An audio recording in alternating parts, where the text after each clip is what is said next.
Hello, good evening. And I'm doing the post-market self-analysis, and basically this recording I'm doing for myself so that I'll be able to come back if I have any confusion in the future also.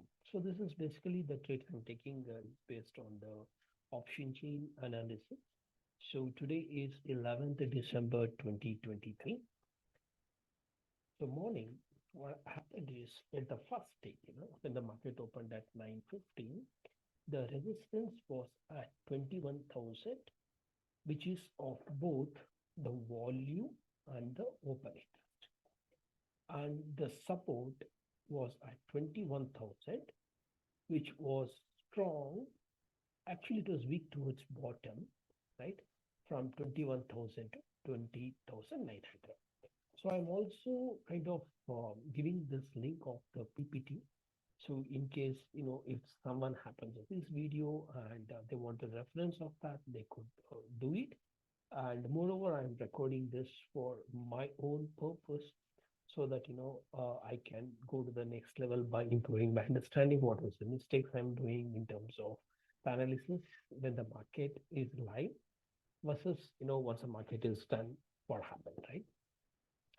So now we go to the next one, which is at 9:30. If you see at the 9:30, the resistance is at 21,000 with volume and OI both strong, and support is at 21,000 with the volume which is strong. Now the WTB which we saw previously here, right, at 9:15, when we came to 9:30, this WTB is gone. So now support is strong and the resistance is strong. Now, if you have to take the trade, we can take the trade from extension of support to extension of resistance. That is EOS to EOR or EOR to EOS, whichever comes first. However, the first candle had started from the EOS and now it is already at the EOR. So it is already crossed from EOS to EOR. I'll show you the chart in the next slide. So the CE trade from EOS would be risky and the safe CE would be from the EOS-1 from here. EOS-1 would be the safe one. From EOS, it will be risky because already the market opened little below the EOS and it has already reached the EOR point. Now the opportunity is from the EOR to EOS at the 9:30. Now, if you see, this is the first opportunity we got from the trade. So at 9:30, that is after this candle, which you can see in the Nifty spot chart, right? So usually I take the trade after 9:30. So if I had to take the trade after 9:30, so this green candle 9:15 to 9:20, this is 9:20 to 9:45, this is 9:25 to 9:30. I'm talking about the 5 minutes.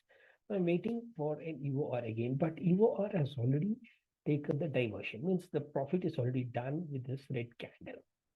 Now, if I have to initiate a trade at the EOR at this point, it will become risky because already price has touched and the diversion is already taken.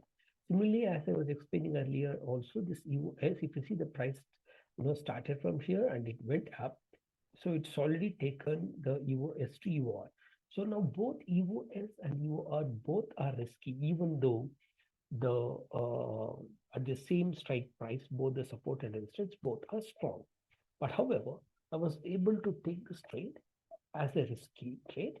So usually, when you take the risky trade, you need to have a proper position sizing so that even on a worst case scenario, if this goes to EOR+1, you'll be able to average. So this averaging and all the other technical things you could, kind of learn from the Dr. Vinay Tiwari of Investing Daddy. So here I'm not getting into those things. I'm just trying to, whoever knows this already, whoever has already gone through. So it is only a post-market, analysis for one to do it. So this became risky. So I took a risky trade here, right? Yeah, as I have marked here, about 147. And when it came to this EOS point here, I booked my profit, which was about 167. So about 20 points I was able to take from the EOR to EOS, which was a risky trade. So this was trade number one. And after that, what happened when the price was about to come to EOS? What's the scenario? So I've taken a snapshot of that. So nothing has changed. If you see the resistance is strong, support is strong, there is no problem, but it has come to the EOS. Now, usually, the full lot, for example, whatever the lots have to go, I would go if it is at a very safe point.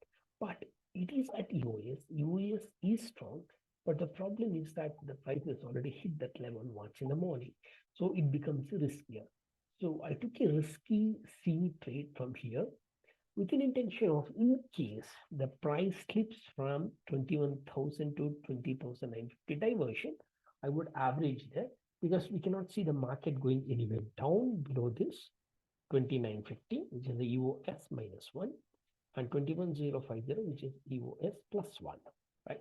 So I took my second trade, which is the risky C trade, which was from EOS to EOR. This was a very beautiful trade. Within 20-25 minutes, I got my target. Done with this. So in this trade, I booked the 30 points.